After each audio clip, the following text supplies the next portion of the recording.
And marking, take two. Hey, it's great to see everybody today, and thanks for coming out. I wanted to spend a few minutes and tell you why I'm running for Congress to be reelected to represent all of us in Central Arkansas and kind of give you an update on what the issues are that's happening in our country in the last few months. First of all, I think the most historic thing we've gotten done in the first few months of the Trump administration is passing our historic tax cuts. And that's important because it helps our families. Number one, more Arkansas families will be able to keep more of their income and decide how they want to spend it. And specifically, if you have kids, we've doubled the child tax credit. We've added an educational benefit by expanding 529 plans so that if you want to use your 529 plan for K through 12 education, you can do that. We have reduced the estate tax, which will help more people keep their farm, keep their business in their family, and have more chance of transferring that to another generation. And we've cut tax rates for families up and down the income ladder. In Arkansas, we estimate that somewhere between $1,500, $2,000 per family per year of tax benefit. And we're seeing it now because in February, we changed the withholding schedules. And I got a letter from a couple over in Bryant just last week. They said, we're both disabled, and this tax cut has really helped us have extra money each month.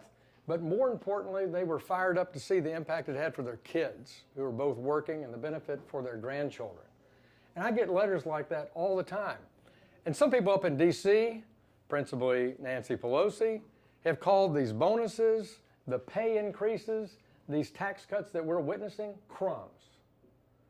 And, you know, that is the kind of elitist attitude that is a huge turnoff to, I think, Arkansans and most people across this country.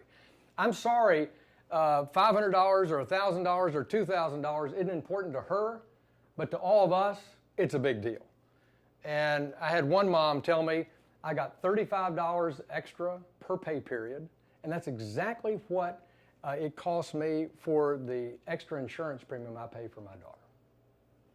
So it may be crumbs to some of the East and West Coast elite, but it's not to people in Arkansas.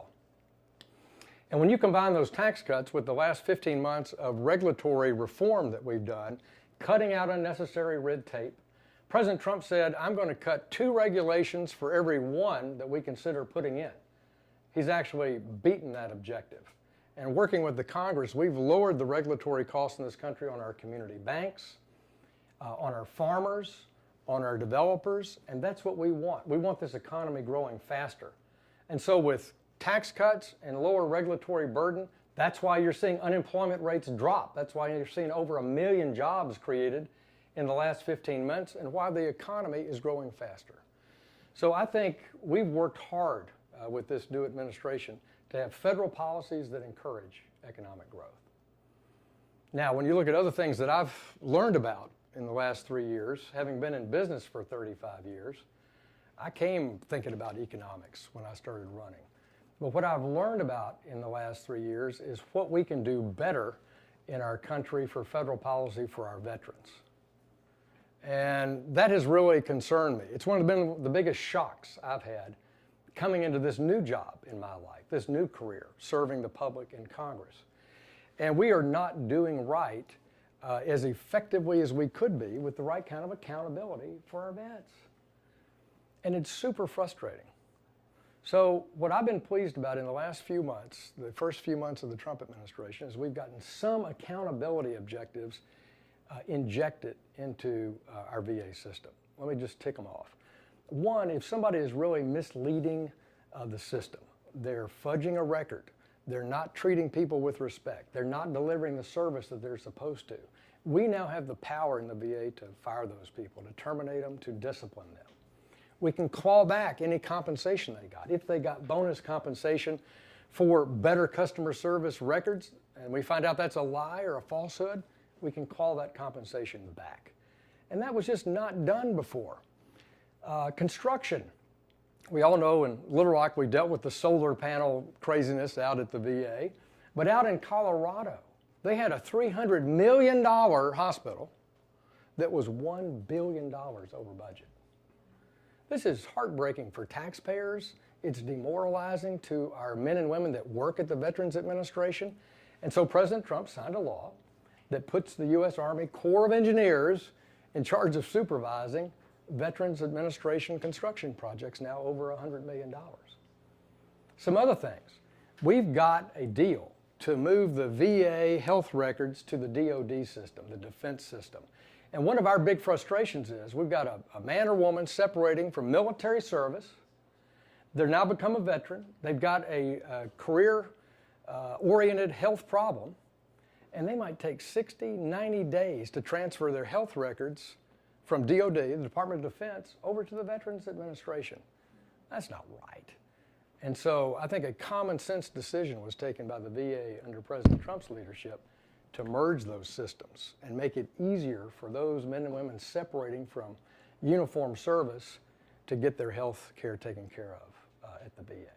And that's a good thing.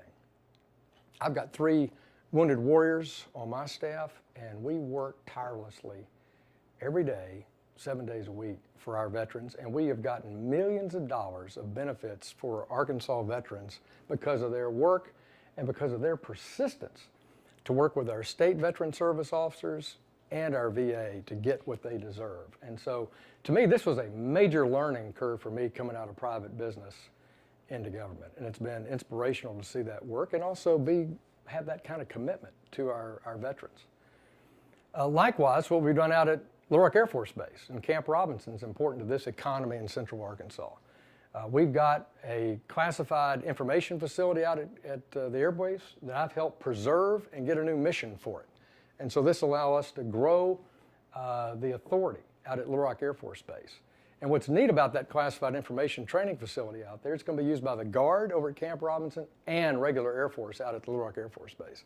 So that is a way, I think, to grow our command out at Little Rock Air Force Base. And I'm proud of that work, too. Sir, can you step in another angle?